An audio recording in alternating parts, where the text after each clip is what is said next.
buka sekolah, ini dukungan kejiwaan dan psikososial ini adalah salah satu yang perlu disiapkan. Telah hadir bersama kita narasumber kita pada kesempatan hari ini yaitu Ibu Popi ya. Ibu Popi merupakan Widya Prada, ahli utama ya di Kementerian Pendidikan dan Kebudayaan yang telah hadir bersama kita pada kesempatan hari ini. Monitor Ibu Popi, apakah sudah siap? Siap, Pak Adam. Oke. Ya, karena Ibu Popi sudah siap ya, dan saya lihat Ibu Popi ini wajahnya segar sekali, semangat sekali ya, Bu. Jadi saya lihat peserta-peserta juga masih antusias dan semangat menyimak, Bu. Ini siap untuk mengikuti materi yang kedua ini. Untuk itu, selanjutnya kami persilahkan kepada Bu Popi untuk menyampaikan materi yang kedua ini. Silakan, Bu. Baik, terima kasih. Saya share screen ya.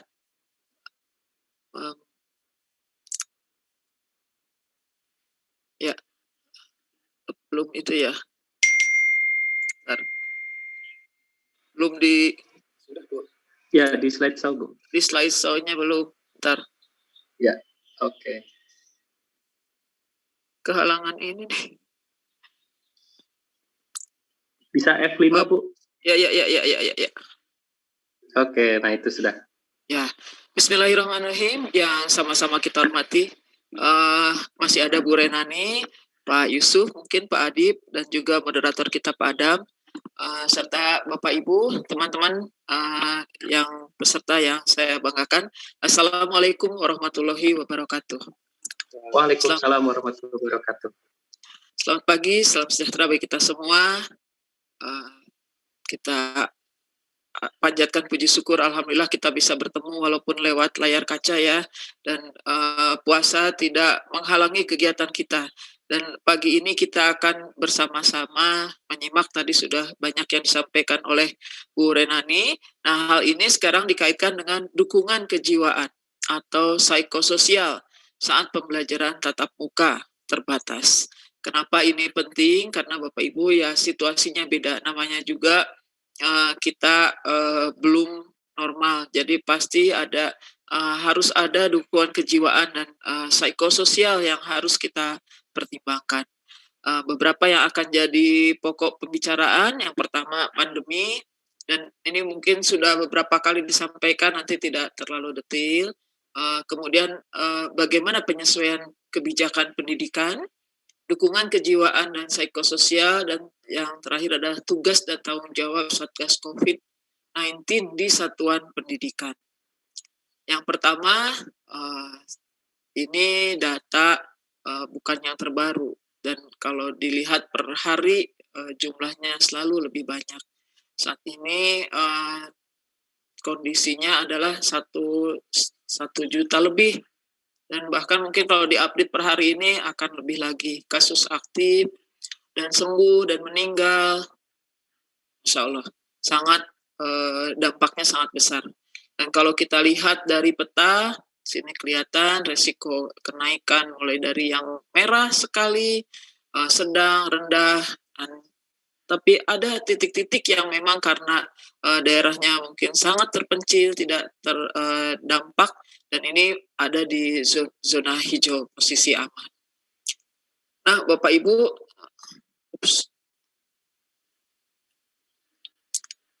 jika dilihat resiko COVID, kita bisa melihat di sini persentase dari sembuh, mulai dari yang meninggal dan dari semua.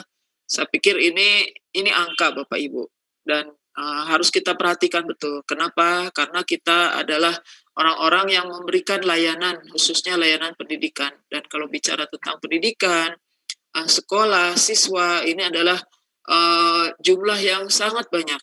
Jadi dari bagian kependudukan jumlah yang sangat banyak, dan siswa-siswa yang mulai dari PAUD, SD, SMP, SMA, SMK mereka adalah penerus. Jadi harus kita perhatikan. Makanya di sini salah satu materi yang disampaikan adalah dukungan kejiwaan dan psikososial saat PTM terbatas. Ini sangat penting karena walaupun tadi disampaikan untuk siswa, anak-anak itu resikonya masih tapi tetap ada kalau dilihat dari persentase. Bapak Ibu mungkin nanti bisa memperdalam angka-angka ini, karena data ini bergerak terus. Ini adalah data yang dapat kami sampaikan. Nah, Bapak Ibu, kita bisa melihat resiko COVID-19 secara umum manusia berada dalam situasi pandemi COVID-19 ini, baik yang terdampak secara langsung ataupun tidak, akan merasakan takut jatuh sakit. Semua orang saat ini akan merasakan takut jatuh sakit dan meninggal. Itu yakin. Ada yang tidak mau datang ke fasilitas kesehatan karena takut tertular saat dirawat. Jadi walaupun penyakitnya bukan COVID, sakit lain, tapi ragu-ragu mau ke dokter, mau ke rumah sakit, karena ada kekhawatiran nanti malah tertular. Takut kehilangan mata pencaharian, dan ini memang sudah terjadi. Banyak perusahaan yang dengan sangat terpaksa karena memang situasinya mengurangi karyawan, tidak dapat bekerja sama selama isolasi dan dikeluarkan dari pekerjaannya. Ini memang nyata, takut diasingkan dalam masyarakat karena memang COVID ini kan menular, jadi memang harus isolasi. Jadi ada rasa takut karena dikait-kaitkan dengan penyakit. Dan biasanya ada rasisme terhadap orang yang berasal atau dianggap berasal dari tempat-tempat terdampak. Orang yang sehat ketakutan, orang yang sakit juga merasa dikucilkan, dan memang harus diisolasi. Merasa tidak berdaya untuk melindungi atau takut kehilangan orang yang terkasih karena virus yang menyebar. Kita bisa merasakan ketakutan orang-orang di sekitar kita, keluarga kita, jangan sampai terkena, mereka harus tetap bekerja, harus tetap hidup berjalan terus, tapi ada kekhawatiran, mereka mungkin harus keluar dan lain sebagainya. Banyak sekali ketakutan-ketakutan yang harus kita pikirkan. Takut terpisah dari orang terkasih dan pengasuh karena aturan karantina. Kalau sudah diisolasi di karantina, tidak bisa bertemu dengan orang lain. Bahkan kalau bertemu pun harus lewat layar kaca, jauh, tidak boleh mendekat. Menolak untuk mengurusi anak kecil yang sendirian atau terpisah, ya, untuk penyandang disabilitas karena takut terinfeksi dan lain sebagainya. Merasa tidak berdaya, bosan, kesepian, depresi selagi diisolasi, dan takut mengalami pengalaman wabah sebelumnya. Jadi banyak sekali ketakutan-ketakutan, dan ini ketakutan terutama adalah tentu orang dewasa. Mungkin anak-anak tidak begitu paham apa sih COVID atau apa, tapi ketakutan ini tentu saja karena orang tuanya takut, akibatnya nanti anak-anak juga takut. Itulah pentingnya psikososial pendampingan. Nah,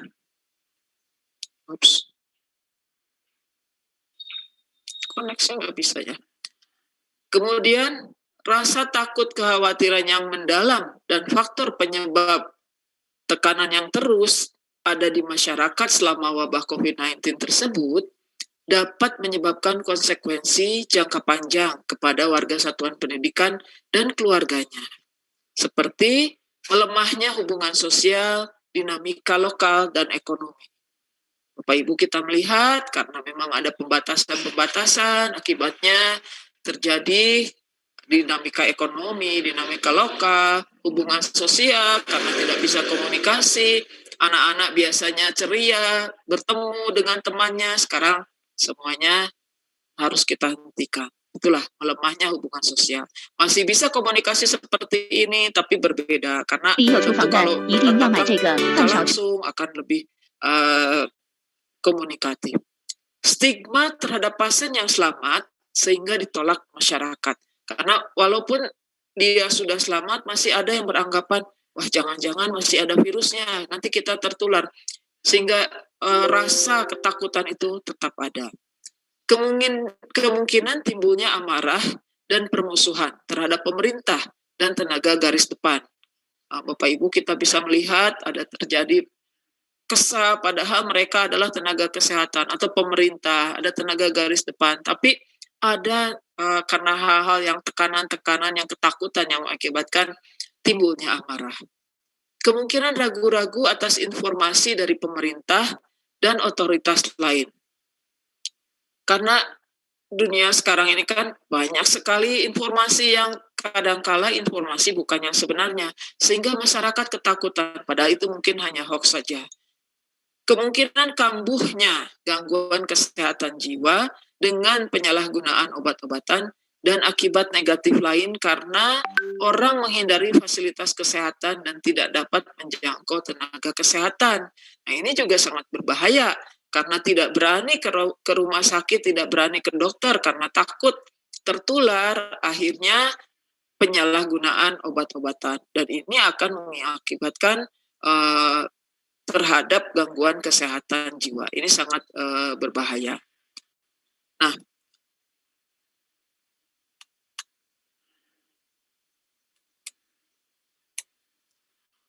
Bapak Ibu, dengan sejalan dengan adanya perkembangan yang alhamdulillah sebenarnya sekarang kan tadi sudah mendengarkan dari Bu Renani tentang kebijakan pembelajaran tatap muka, sehingga ada penyesuaian kebijakan disesuaikan dengan perkembangan terkini, bagaimana situasi COVID yang terkini. Kita bisa melihat adanya resiko COVID yang cenderung turun.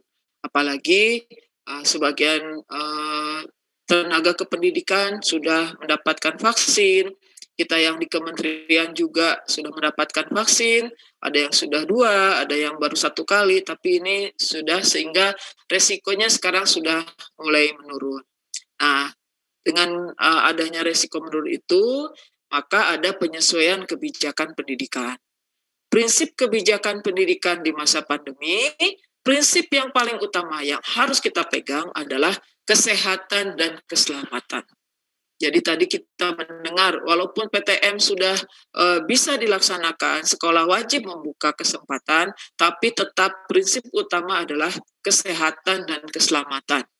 Peserta didik, pendidik, tenaga kependidikan, keluarga, dan masyarakat merupakan prioritas utama dalam menetapkan kebijakan pembelajaran. Yang kedua adalah tumbuh kembangnya peserta didik dan kondisi psikososial yang menjadi pertimbangan dalam layanan pendidikan di masa pandemi. Jadi 2 hal Bapak Ibu, 2 hal itu harus kita utamakan. Apapun harus kita utamakan, kesehatan dan keselamatan, dan tumbuh kembangnya peserta didik dan kondisi psikososial.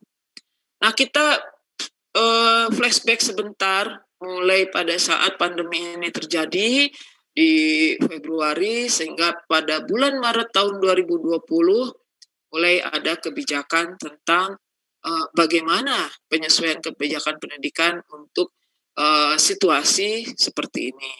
Yang pertama, di Maret itu ditetapkan kebijakan belajar dari rumah.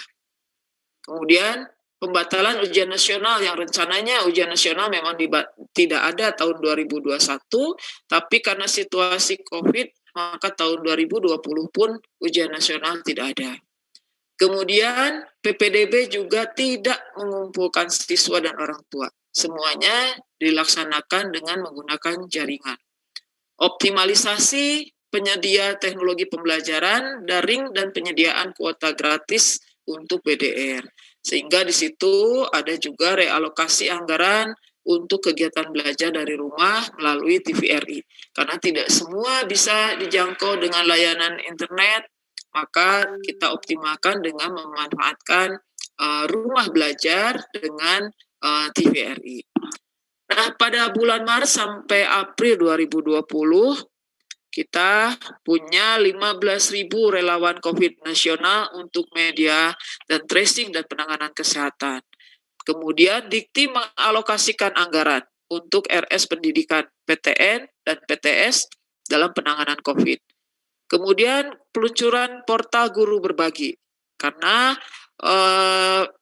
guru perlu bahan-bahan untuk belajar dari rumah, sehingga diluncurkanlah portal guru berbagi, dan mudah-mudahan ini bisa dioptimalkan. Kemudian terjadi relaksasi penggunaan BOS, kebijakan relaksasi penggunaan BOS dan BOP untuk pembayaran honor guru, BDR, dan penanganan COVID di sekolah sebesar 55,8 triliun. Dan juga ada inovasi dan penelitian mitigasi COVID-19 tentang ventilator, mobile testing, alat rapid test, dan lain sebagainya. Dan perlindungan pelaku budaya terdampak COVID. Jadi karena kita pendidikan dan kebudayaan, ada juga untuk pelaku budaya untuk yang terdapat COVID. Nah, selanjutnya di bulan Mei sampai Juni 2020, jadi PTM ini sudah mulai dirancang karena Indonesia ini kan sangat luas, secara geografis sangat berbeda. Ada daerah yang sama sekali memang tidak ada orang yang masuk, orang yang keluar, sehingga memang zonanya hijau. Itu sebenarnya sudah ada sejak Mei Juni 2020 aturannya boleh pembelajaran tatap muka.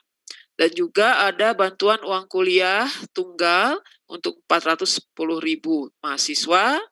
Kemudian ada BOS afirmasi dan BOS kinerja diperluas untuk sekolah swasta, bukan hanya sekolah negeri.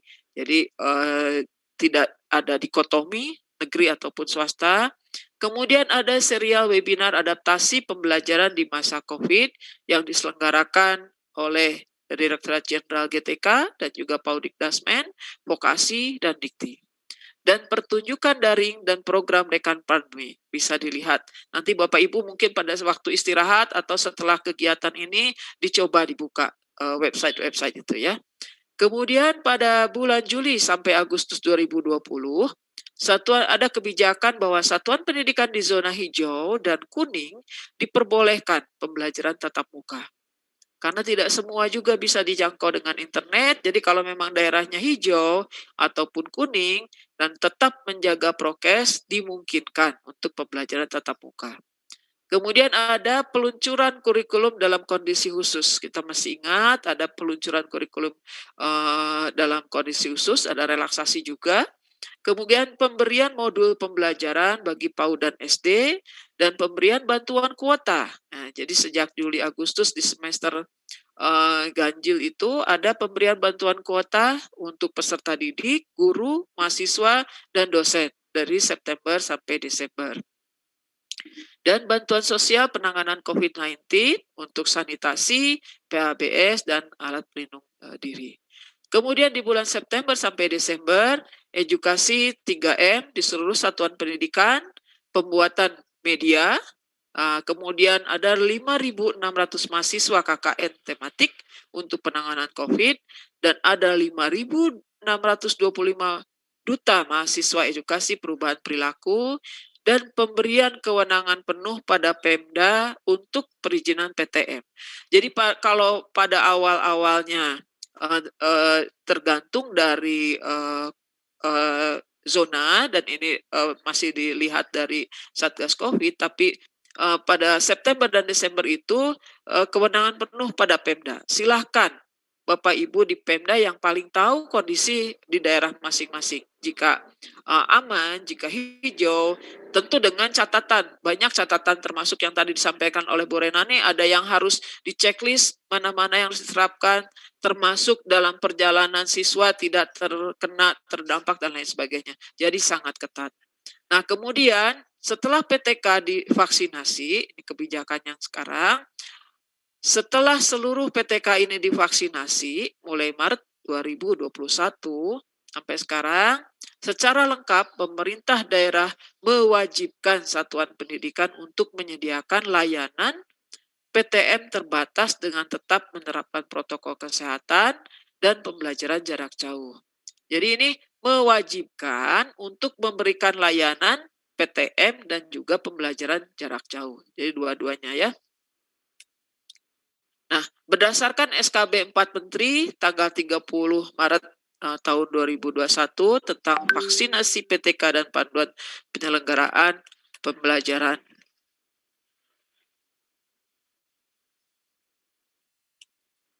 Ini lambat ininya pindahnya Mas Adam ya? Oke. Iya Bu, agak nge-lag. Iya ya. Tapi pindah kok Bu, pindah cuma agak ada jeda sedikit. Iya. Nah, kebijakan PTM terbatas diterbitkan karena mayoritas peserta didik terkendala. Jadi Bapak Ibu mungkin sudah dijelaskan juga tadi, tentu pembelajaran BDR dengan pembelajaran tatap muka ada bedanya, jauh sekali disparitasnya. Jadi keluarlah aturan untuk kebijakan PTM terbatas dengan catatan-catatan yang banyak yang harus betul-betul disiplin diikuti. Karena apa? 71% peserta didik terkendala dalam BDR. Sulit berkonsentrasi dan keterbatasan jaringan internet merupakan kendala terbesar peserta didik dalam BDR.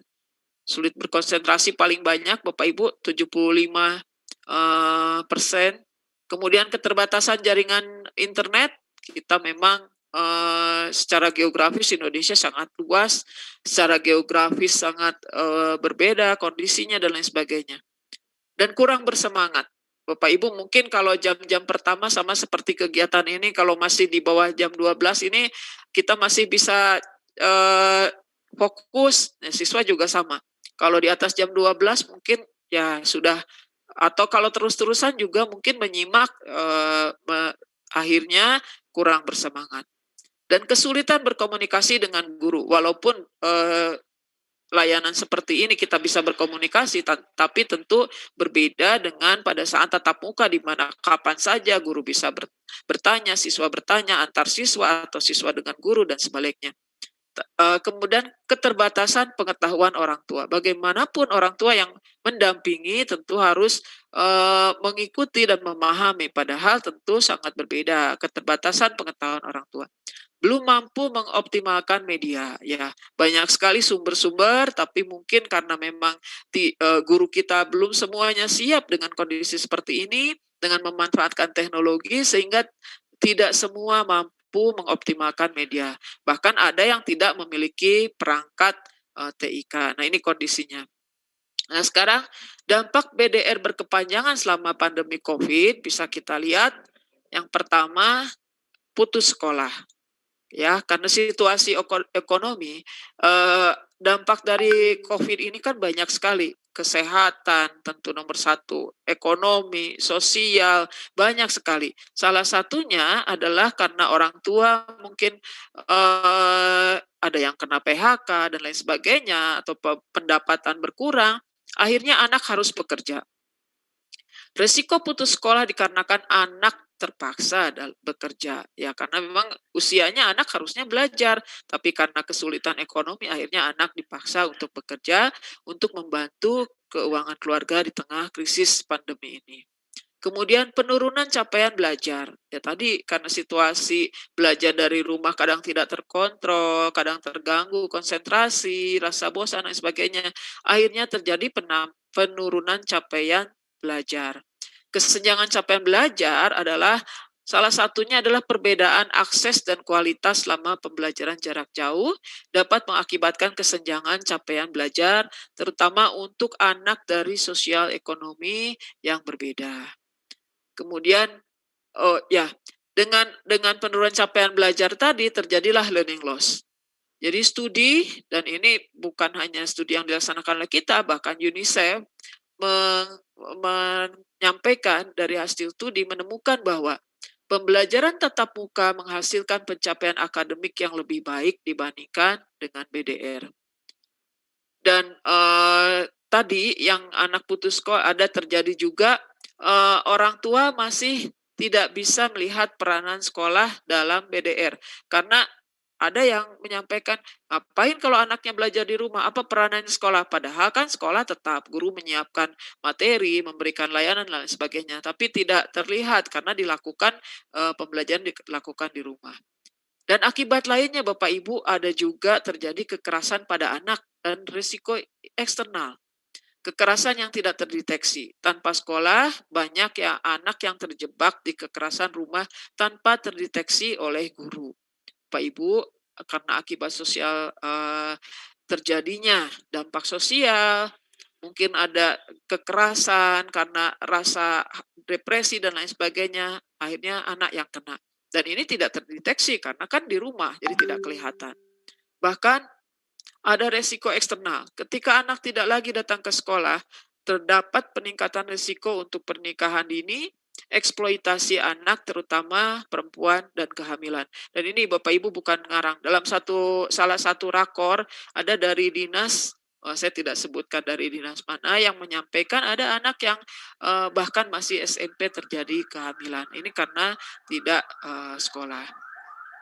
Nah, selain itu, dampak BDR berkepanjangan selama pandemi, Bapak Ibu mungkin bisa mendengar suara ambulans di sini. Mudah-mudahan tidak terdengar ya. Ini karena memang pandemi ini masih tetap. Jadi dampak BDR kepanjangan selama pandemi ini bisa terlihat skor dari proyeksi Bank Dunia dampak pandemi terhadap pendidikan di Indonesia.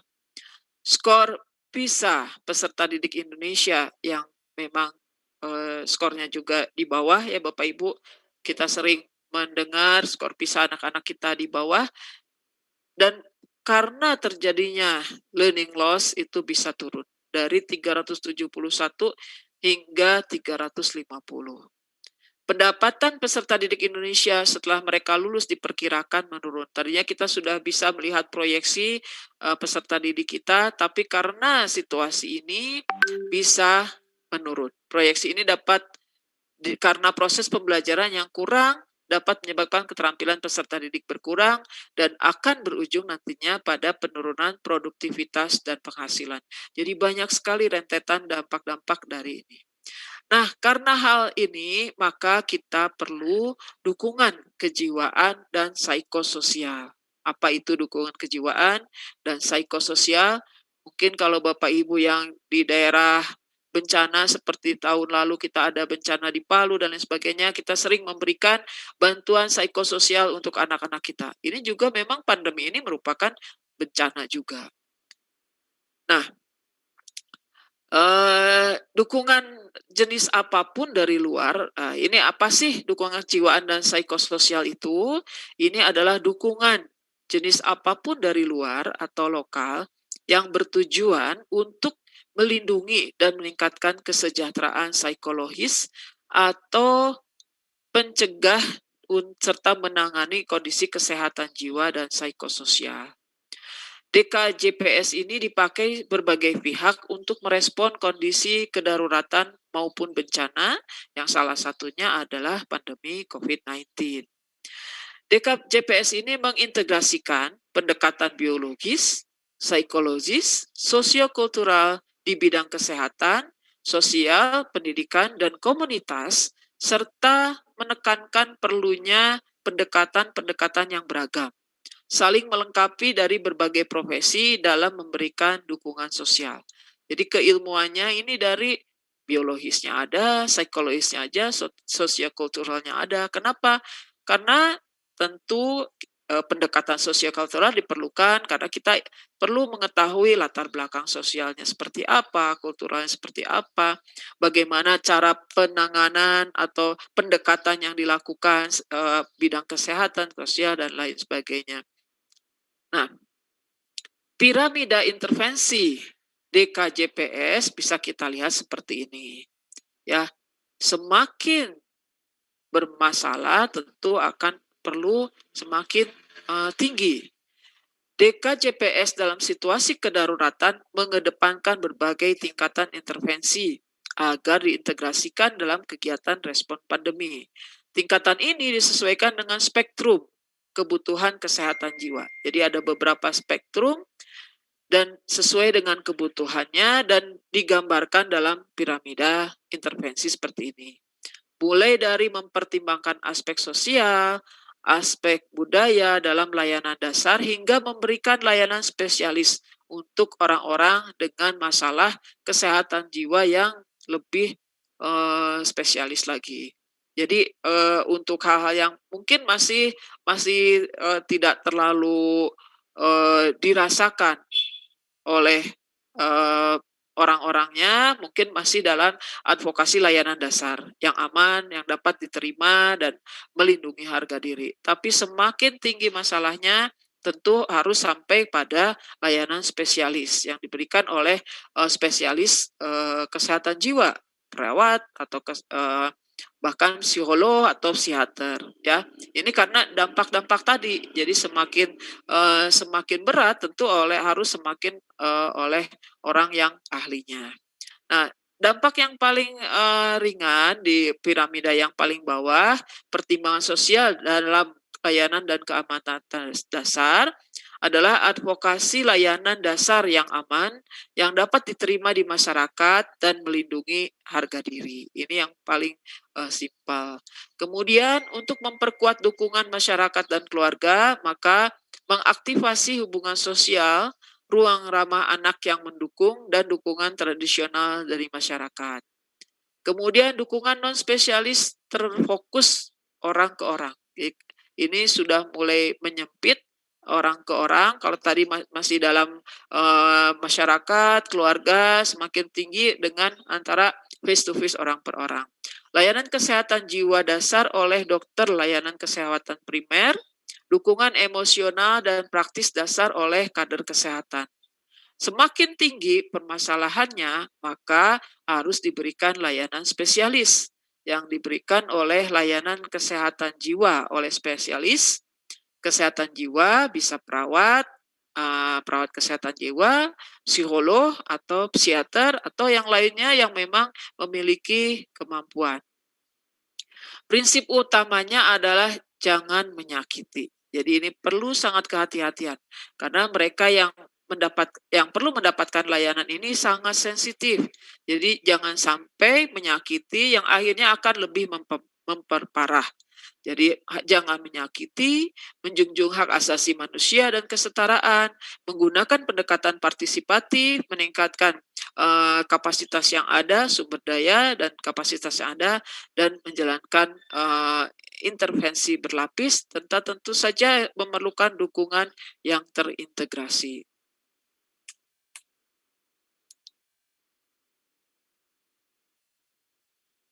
Ups. Aduh. Pak Yusuf, Pak Adam. Kok malah hilang?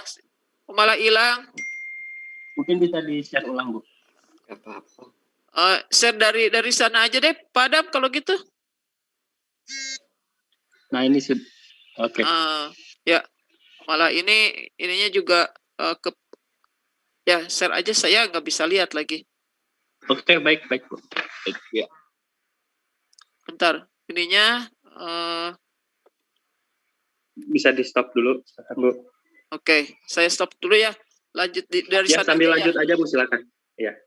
Ya, enggak kelihatan di sininya. Oke, baik. Bentar. Ini kenapa ya tiba-tiba hilang? Ada yang kepencet terus. Iya. Tadi udah halaman berapa lagi?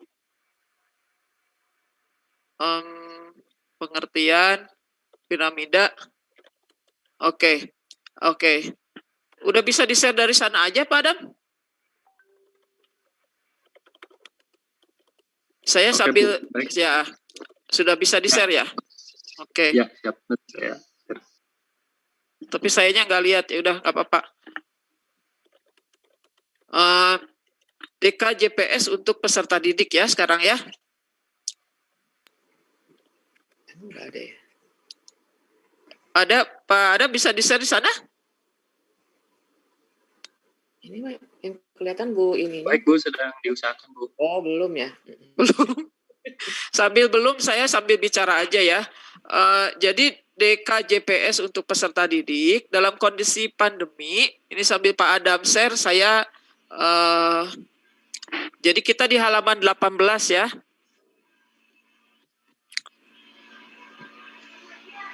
Udah ya bisa? Baik Bu, silakan dilanjutkan aja Bu. Ya. Oke. Nah, dalam kondisi pandemi COVID-19 ini, orang tua tidak boleh stres terlebih dahulu sehingga bisa memberikan hak-hak pengasuhan anaknya yang berada di sekolah.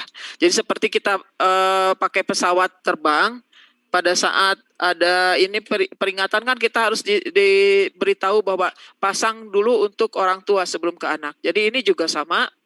Kunci utama adalah orang tuanya dulu harus tidak boleh stres. Halaman 18 ya. Nah, orang tua tidak boleh stres sehingga tidak mengganggu, sehingga dapat memenuhi hak-hak pengasuhan anaknya.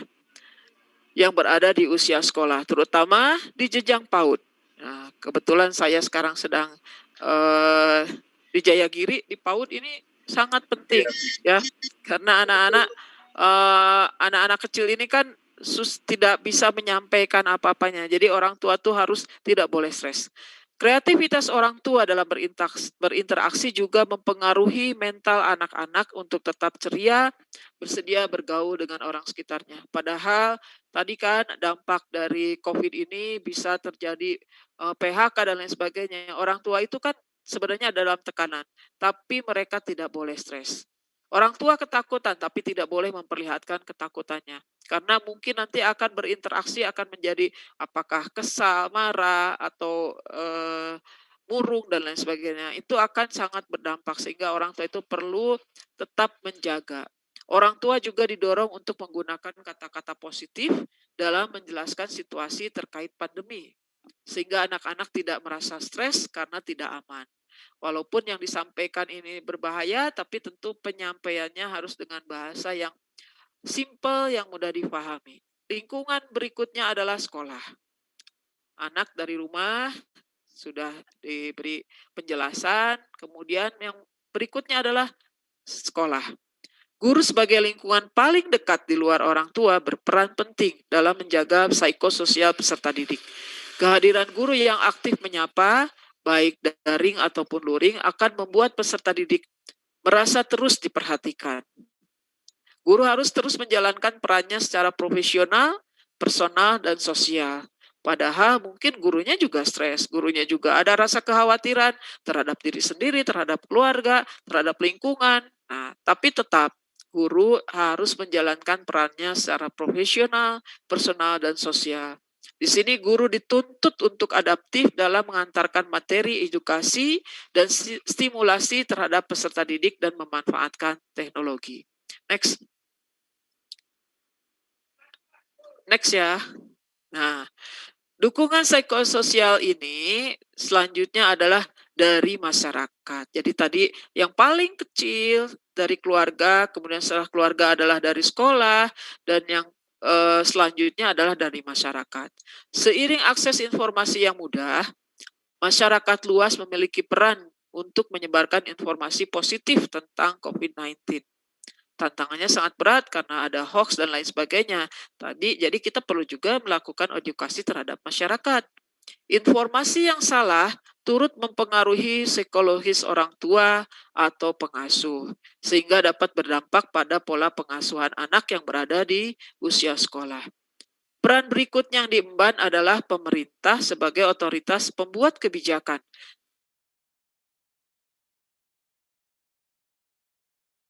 Terkait dalam hal ini, Kementerian Kesehatan Republik Indonesia telah meluncurkan pedoman dukungan kesehatan jiwa dan psikososial pada COVID-19 yang dapat diunduh halamannya, dan nanti kami mohon teman-teman, Bapak Ibu peserta mencek agar kita juga nanti kan merupakan bagian yang sudah mendapatkan penjelasan ini, dan kita bisa memberikan dukungan kesehatan jiwa. Tentu kita mempelajari dengan betul dan mensosialisasikannya kepada masyarakat lingkungan sekitar, minimal di lingkungan keluarga sendiri. Kemudian di lingkungan tempat kerja, dan syukur-syukur kalau kita bisa juga di lingkungan masyarakat. Karena masyarakat itu sangat membutuhkan banyak sekali informasi yang masuk, tapi kadangkala informasi yang tidak sesuai. Adanya sinergi yang baik antara orang tua, guru, masyarakat, dan pemerintah diharapkan dapat meminimalkan dampak pandemi COVID-19 sekaligus menjaga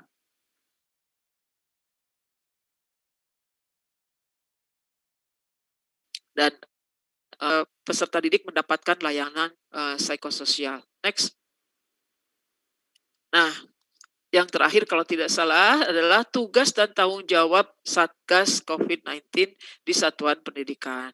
Bapak Ibu, teman-teman yang hadir di sini, kita dari LPMP, dari PP PAUD nih, tentu kita harus memberikan juga penjelasan kepada sekolah, kepada satuan pendidikan, karena mereka kadang taunya, oh ini di Kemdikbud ya. Nah, jadi kita juga harus tahu apa itu tugasnya, kenapa harus ada Satgas di satuan pendidikan. Nah, ini Kepala Satuan Pendidikan ditugaskan membentuk Satgas. Jadi tiap sekolah itu harus ada. Ini ada keputusan bersama Menteri Pendidikan dan Kebudayaan, Agama, Kesehatan, dan Menteri Dalam Negeri, ya SKB. Salah satu amanat SKB 4 Menteri ini tentang panduan penyelenggaraan pembelajaran di masa pandemi tanggal 30 Maret 2021 mewajibkan Kepala Satuan Pendidikan untuk membentuk satuan tugas dengan melibatkan orang tua atau wali dari komite dan masyarakat sekitar dengan 3 komposisi. Pertama, tim pembelajaran, psikososial, dan tata ruang. Kedua, tim kesehatan, kebersihan, keamanan, dan ketiga, tim pelatihan dan humas. Ini adalah kewajiban di setiap satuan pendidikan. Kepala Satuan Pendidikan harus membentuk ini. Ini juga merupakan salah satu yang harus dicontreng sebagai bahwa PTM bisa dilaksanakan. Jadi harus ada 3 komposisi ini, tim pembelajaran tentu karena ada proses pembelajaran tatap muka, psikososial untuk menenangkan jika ada anak-anak yang terdampak, kemudian tadi tata ruang, tim kesehatan, kebersihan, dan lain sebagainya. Ini yang penting sekali. Next. Next, ya. Tugas tim pembelajaran dan psikososial dan tata ruang, ini bisa kita lihat. Tugas dari tim yang pertama itu melakukan pembagian kelompok belajar dalam rombel yang sama dengan pengaturan jadwal pelajaran untuk setiap kelompok dalam rombel sesuai dengan ketentuan masa transisi. Ini hanya contoh, Bapak Ibu. Jadi tidak harus seperti ini. Silahkan, banyak sekali best practices yang dilakukan oleh Kepala Satuan Pendidikan. Yang penting tetap tadi prokesnya harus dijaga, jaga jarak, cuci tangan dan lain sebagainya. Contoh pengaturan jadwal pembelajaran tatap muka terbatas di tingkat SD 2 kali seminggu di masa pandemi.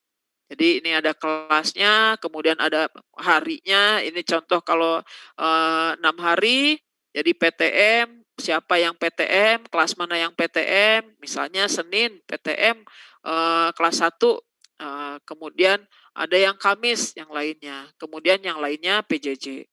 Kelas 2 hari Selasa, kelas 3 dan seterusnya. Ini contoh saja. Jadi ada jamnya juga. Jadi sekolah itu satuan pendidikan tetap menyediakan pembelajaran tatap muka dan dan PTM. Ini kita tawarkan. Tapi dengan catatan tadi kalau ada orang tua yang tidak setuju, ya tetap tidak boleh.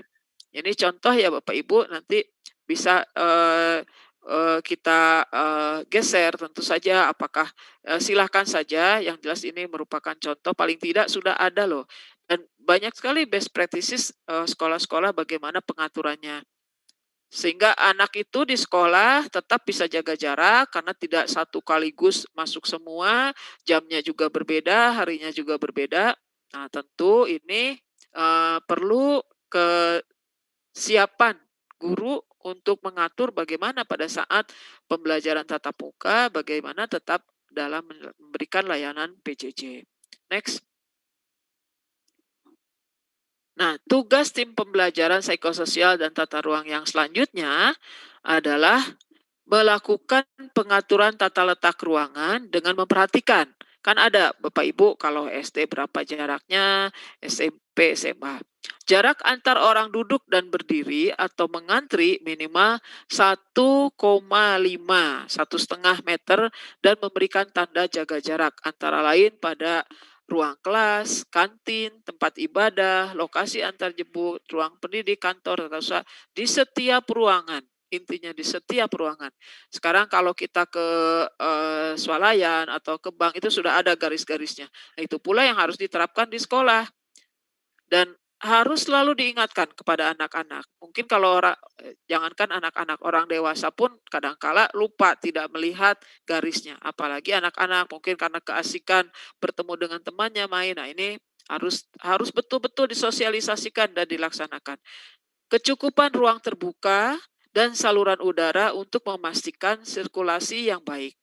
Contoh pengaturan kelas. Ini lagi-lagi contoh saja. Tidak berarti harus seperti ini. Bisa juga kan ada yang desainnya seperti lingkaran dan lain sebagainya. Intinya yang penting ventilasi tersedia, fasilitas CPTS ada, kemudian jarak 1,5 meter. Dan anak-anak diingatkan untuk tetap menjaga jarak dan tetap menggunakan masker dan tetap menjaga kebersihan. Next. Selanjutnya, tugas yang ketiga adalah melakukan pengaturan lalu lintas satu arah. Ya, selama ini mungkin pada di lorong atau di tangga ada yang naik, ada yang turun. Nah, sekarang tidak boleh. Jaga jarak dan juga tidak boleh bertemu muka. Jadi mungkin ada rambu-rambu yang mana yang untuk yang naik sebelah sini, yang turun sebelah sini, di lorong juga seperti itu. Jika tidak memungkinkan, mungkin karena sempit dan lain sebagainya, maka harus ada batas pemisah atau penanda arah jalur di lorong, koridor, dan tangga. Dan ini harus betul-betul dilaksanakan. Menerapkan mekanisme pencegahan perundungan bagi warga satuan pendidikan yang terstigma COVID-19 sesuai dengan peraturan Menteri tentang Menteri Pendidikan dan Kebudayaan tentang pencegahan dan penanggulangan tindak kekerasan di lingkungan satuan pendidikan. Yang selanjutnya, mempersiapkan layanan bantuan kesehatan jiwa dan psikososial bagi seluruh warga satuan pendidikan dengan cara satu, menugaskan guru bimbingan BK, guru atau wali kelas atau pendidik lainnya sebagai penanggung jawab dukungan psikososial di satuan pendidikan. Jadi di sekolah itu harus ada penanggung jawabnya. Nah, tentu saja penanggung jawabnya itu harus banyak belajar. Makanya tadi Bapak Ibu ada yang dikeluarkan oleh Satgas, kita buka dan kita bisa mensosialisasikan. Mendata kontak layanan dukungan psikososial, dan ini mungkin harusnya ditempel ya. Bapak Ibu silahkan yang mau sholat ya di ini keluar. Pusat panggilan ini harus ada, himpunan psikologi, perhimpunan dokter spesialis, telepon layanan sosial, dinas sosial dan lain sebagainya. Mungkin ini bisa ditempel di dinding sehingga siapapun jika terjadi hal-hal yang perlukan ini bisa kita langsung melihat, tidak mencari-cari lagi. Nomor berapa sih? Kemana sih? Nah, ini bisa ditempel di dinding. Next. Nah, Bapak Ibu, ini mungkin hal-hal yang dapat disampaikan tentang dukungan. Apa yang bisa kita berikan, dukungan kejiwaan dan psikososial saat PTM terbatas. Ini akan dukungan seperti ini akan sangat memberikan ketenangan baik kepada anak didik, kepada orang tua maupun kepada warga sekolah, pendidik dan tenaga pendidikan agar pembelajaran bisa dilakukan dengan baik karena situasi bisa kembali menyenangkan, bisa kembali tenang, bisa menyerap pembelajaran dengan baik. Mungkin itu yang dapat disampaikan, kurang lebihnya mohon maaf. Maka saya kembalikan kepada Pak Adam untuk selanjutnya. Jika dimungkinkan masih diskusi, boleh. Terima kasih. Ya, terima kasih Bu Popi. Bapak Ibu mari berikan aplaus atas materi yang telah disampaikan oleh Ibu Popi ya. Ya, Bu mungkin ini aplausnya virtual ya Bu ya, jadi nggak kedengeran. Tapi saya lihat ini pada bertepuk tangan ini di videonya masing-masing. Oke Bu Popi, kita masih ada waktu nih Bu untuk ada beberapa pertanyaan ya Bu. Ya. Mungkin ya pertama dari Pak Sudarsono dari LPMP Papua. Kebijakan sepertinya masih ambigu sepertinya Bu, kata beliau. Sekolah boleh tatap muka, tapi ortu bisa memilih untuk tidak tatap muka. Ini sepertinya membebani guru katanya Bu itu. Itu dari Pak Sudarsono ya, dari LPMP Papua. Kemudian dari Ibu Dr. Anda Istiati, bagaimana cara mengurangi stigma masyarakat dan dunia pendidikan terhadap orang yang terpapar COVID, Bu? Jadi karena ini sudah menderita COVID, ada di beberapa daerah ini dikucilkan seperti itu. Mungkin itu dulu Bu pertanyaannya. Baik, ya ini kita kan Bapak Ibu yang hadir di sini adalah orang kementerian ya, walaupun di UPT kan sebagai wakil dari kementerian. Tentu yang pertama saya sampaikan terima kasih atas pertanyaannya, satu dari Papua dan satu tadi dari Ibu dari mana ya? Artinya kalau bertanya ini alhamdulillah menyimak dengan baik ya. Jadi kita sebagai orang kementerian kita tentu harus mendukung ya, mendukung program ini. Jadi kita ya memang di satu sisi PTM, berarti guru harus menyediakan materi untuk pembelajaran tatap muka. Tapi di sisi lain, kalau orang tua tidak setuju, juga harus diberikan layanan untuk pembelajaran jarak jauh. Dan memang tidak bisa sepenuhnya juga. Jadi tetap layanan BDR dan pembelajaran BDR dan tatap muka harus dilaksanakan. Ini seperti tadi kata Bapak, sepertinya akan membebani guru. Bapak Ibu, pandemi COVID ini tidak ada satu negara pun yang siap menghadapinya. Ya, bahkan negara maju Amerika itu peringkatnya peringkat tertinggi. Jadi tidak ada negara yang siap, walaupun katanya pandemi ini 100 tahun yang lalu, 1 abad yang lalu dikatakan pandemi Spanyol juga seperti ini, tapi tidak ada satu negara pun yang siap dengan pandemi ini. Nah, begitu juga dampaknya, dampak terhadap pendidikan. Ada daerah-daerah yang memang bisa melaksanakan, dan ini tadi kan sudah diuraikan, ada akibat tidak adanya tatap muka itu terjadi learning loss. Terjadi penurunan yang nanti akan berdampak pada pendapatan anak-anak yang sekarang terkena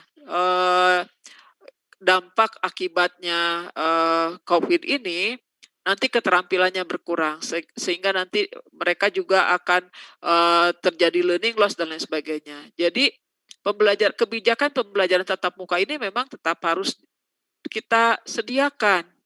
Karena juga kan pemerintah sudah memberikan vaksinasi. Dan ini juga, tapi kita juga tetap memberikan kesempatan kepada orang tua yang tidak mau, tidak mungkin karena anaknya komorbid atau karena khawatir dalam perjalanannya, ya memang harus kita berikan. Jadi dalam hal ini mudah-mudahan guru berkenan, karena bagaimanapun situasi ini perlu kita semuanya legowo lah dengan situasi ini, apa sih yang bisa kita upayakan.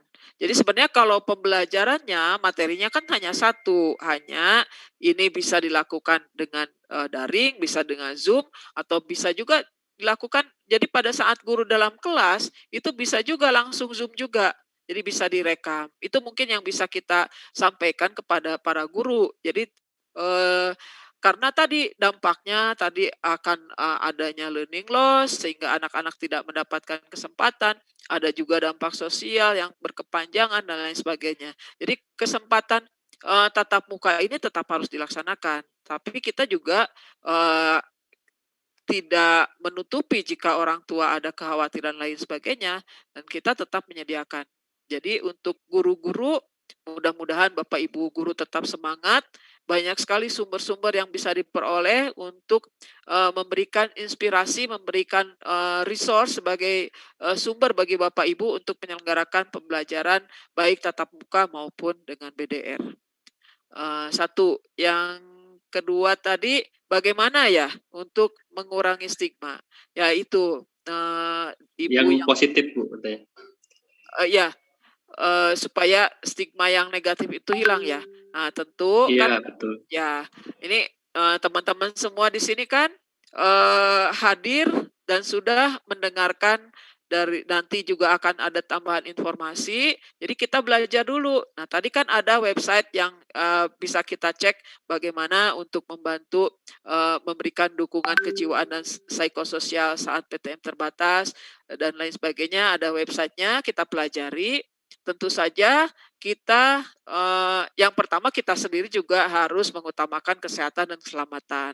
Dan mungkin sebagian besar dari kita juga sudah mendapatkan ya vaksinasi, sehingga kita kita kita paling tidak walaupun vaksin itu tidak berarti kita aman, tapi kita tetap harus menjaga jarak, itu merupakan bekal bagi kita. Kemudian tentu kita harus menguasai dulu, mempelajari dulu apa sih, bagaimana sih, sehingga memberikan pemahaman kepada masyarakat itu dengan sumber-sumber yang memang relevan. Kita jangan sampai kitanya sendiri termakan hoaks, akhirnya kita menyampaikan informasi yang salah.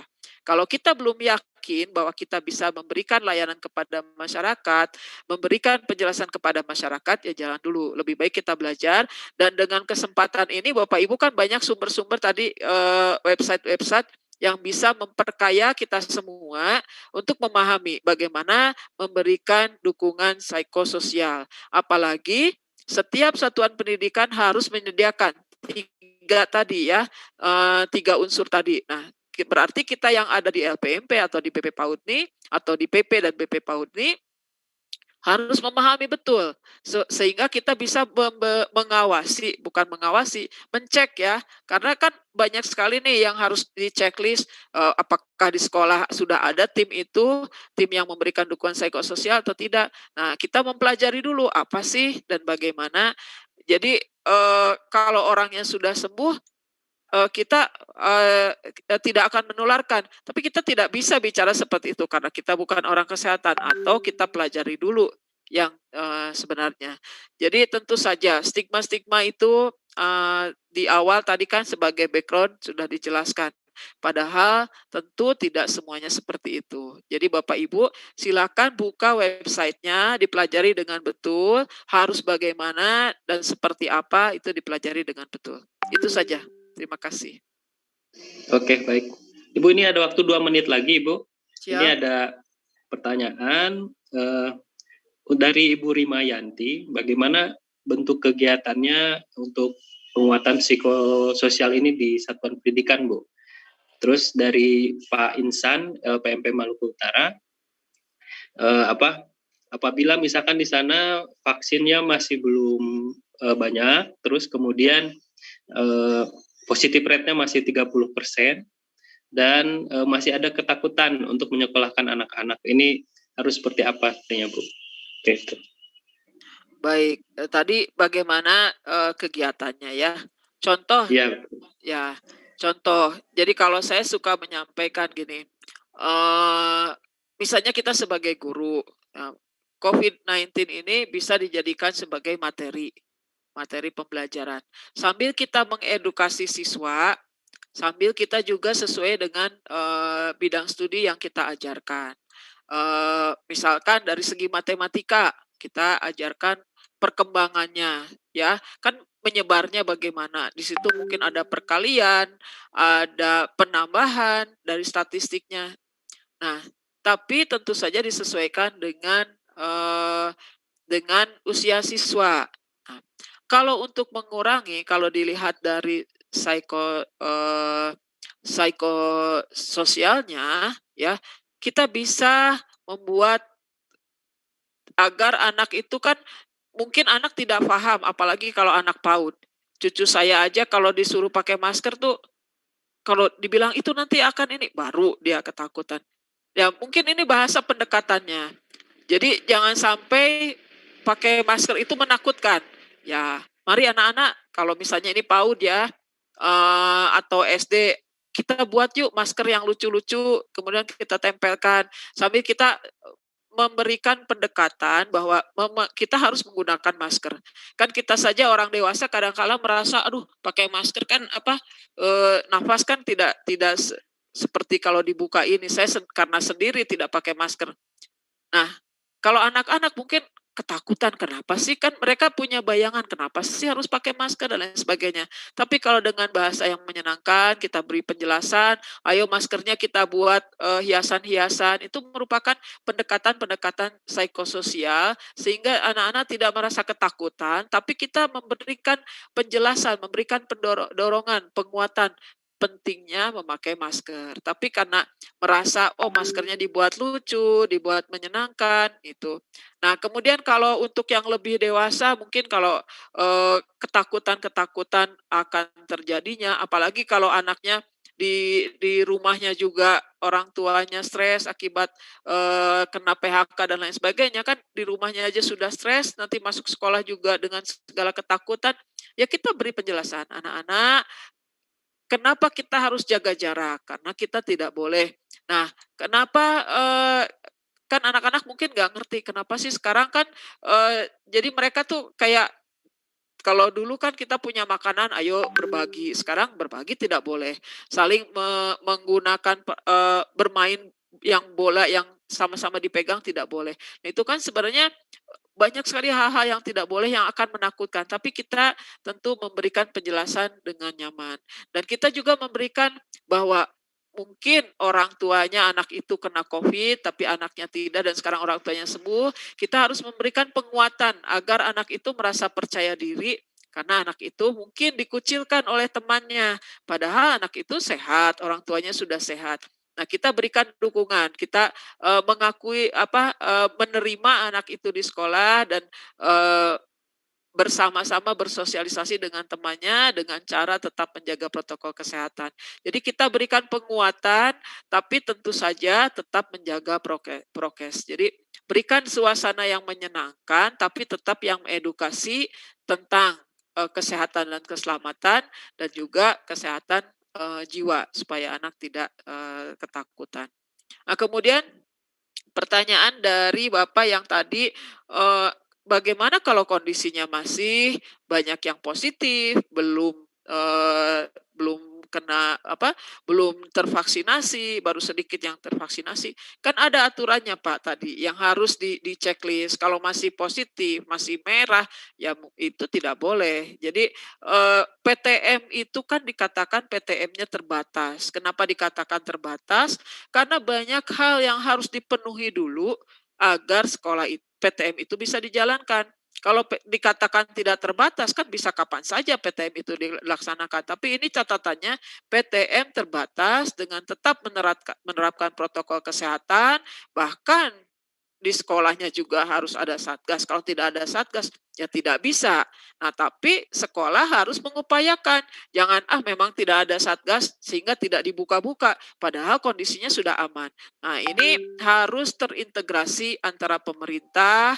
Nah, kita dari LPMP, dari PP dan BP PAUD ini merupakan bagian dari pusat tentu harus ikut memastikan. Jadi jangan sekolah merasa, memang tidak punya kok satgas, tidak punya yang tadi 3 itu, ya biar aja sekolahnya nggak dibuka-buka, ya nggak bisa juga. Karena pada akhirnya nanti setelah semua tervaksin, aman, pembelajaran harus dijalankan.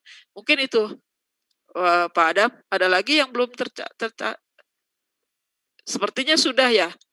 Ya, ketakutan itu harus dijejali dengan informasi-informasi yang benar. Karena ketakutan biasanya karena menerima informasi yang tidak benar, menerima hoax, mendengar ini kena, akhirnya terjadi ketakutan-ketakutan. Jadi kalau kunci utama kalau menurut saya, kita sendiri yang harus merasa jangan takut. Kita harus yakin. Tapi tidak berarti kita jangan takut itu kita berarti harus jaga jarak, tetap prokes tetap harus waspada, betul. Tetap waspada, ya. Itu saja mungkin Pak Adam. Terima kasih. Terima kasih Bu Popi atas materi dan diskusinya. Bapak Ibu, mari berikan aplaus yang meriah atas materi dan diskusi yang telah disampaikan oleh Bu Popi Dewi Puspitawati. Terima Bu kasih. Popi, terima kasih atas waktunya. Dan saya juga mohon mungkin maaf. Disampaikan dulu Bu.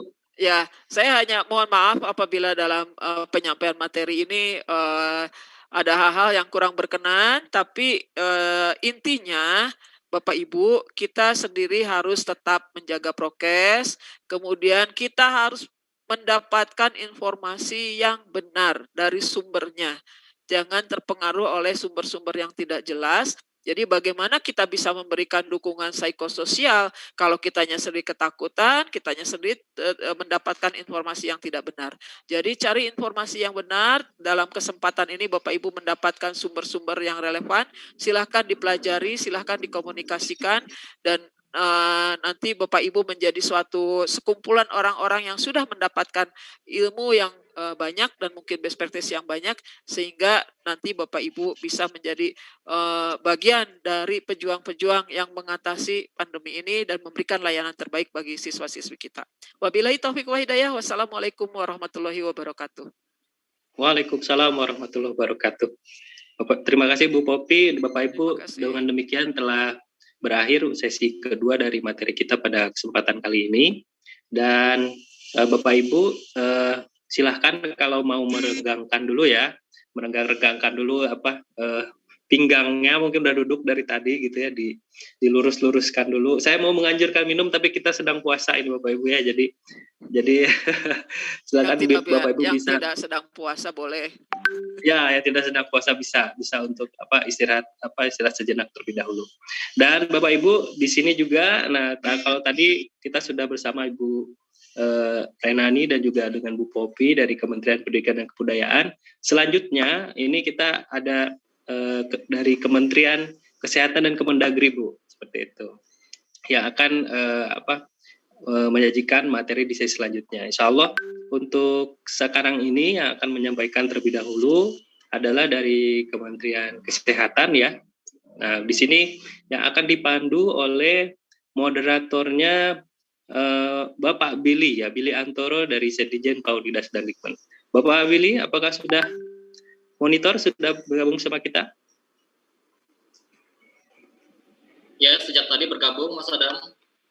Oh siap, oke, silakan Pak Billy, ini estafet moderatornya saya teruskan kepada Pak Billy. Silakan Pak Billy.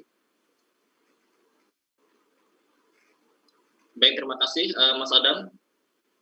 Selamat siang Bapak Ibu semua. Assalamualaikum warahmatullahi wabarakatuh. Salam sejahtera bagi kita semua.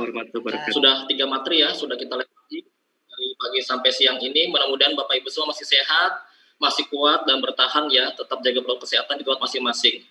Nah, di sini kita akan lanjut aja mengikuti materi berikutnya dengan judul peran puskesmas dalam persiapan atau pembinaan PTM di sekolah ya. Sejak tadi kita materinya dari Kemendikbud, nah sekarang kita materinya dari Kementerian Kesehatan. Dan alhamdulillah sudah di tengah kita sudah ada narasumbernya, yaitu Ibu Dr. Erna Mulati MSc CMFM. Beliau adalah Direktur Kesehatan Keluarga Kementerian Kesehatan. Izinkan saya untuk membacakan lebih dulu kurikulum vitae Bu Erna. Nah, Bu Erna ini